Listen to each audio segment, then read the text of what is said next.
మరణాత యేసయ్య నేడు మా పనులను దీవించుము, నిండుగా వర్ధిల్ల చేయుము. 2026 మే 13వ తేదీ బుధవారం కొరకు ఏర్పాటు చేయబడిన నేటి దిన దేవుని వాక్య వాగ్దానము.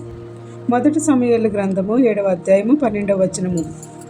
మధ్య దానిని నిలిపి ఇంతవరకు యెహోవా మనకు సహాయము చేశానని చెప్పి దానికి ఎబెనేజరు అని పేరు పెట్టెను. ఆమేన్. ప్రియమైన దేవుని విశ్వాసులారా, మన జీవితంలో ఇంతవరకు శత్రువుల బాధ నుండి, బలహీనతల నుండి, లేముల నుండి, అపాయములు, అవమానములు, దుస్థితులు, శ్రమల నుంచి కాపాడిన దేవుడు గొప్ప సహాయకుడిగా మన మధ్యన నిలిచి ఉన్నాడు.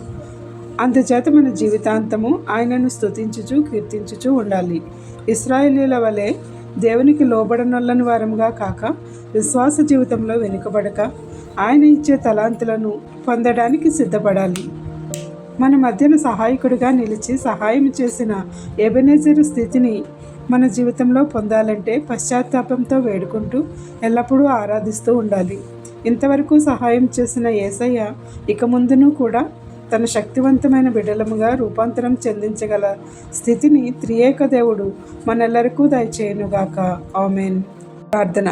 ఎబెనేజరుగా ఇంతవరకు మా మధ్య నుండి సహాయము చేసిన మహాదేవుడును, సర్వశక్తుడైన మా క్రీస్తు ప్రభువా, ఇక ముందును కూడా మమ్మను కాచి కాపుదల ఇచ్చి సంరక్షించి నడిపించుము.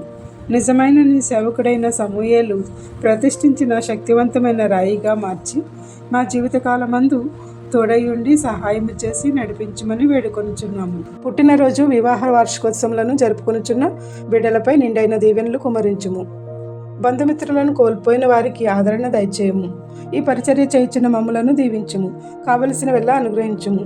ఏ అంశం మరిచితిమో విడిచితిమో అవన్నీ నీకే సమర్పిస్తూ, తండ్రి యొక్కయు, కుమారుని యొక్కయు, పరిశుద్ధాత్మ యొక్కయు, త్రియేక దేవుడైన యేసుక్రీస్తు నామమున మన మధ్యనే ఉండి మనకు సహాయం చేసి ఎబెనేజరు వలె శక్తివంతమైన రాయిగా మనలను ఆశీర్వదించి వర్ధిల్ల చేసి తోడయుండి నడిపించునుగాక. ఆమేన్. ఇట్లా దేవుని సువార్త పరిచర్యలో మీ సహోదరి. Praise the Lord. God bless you. అందరికీ మరణాత. నేను నా ఇల్లు నా ఇంటి వారందరూ మానక స్తుతించెదము. నీ కను పాపవలి నన్ను కాచి నేను చెదరక మోసావు స్తోత్రం. నీ కను పాపవలి నన్ను కాచి నేను చెదరక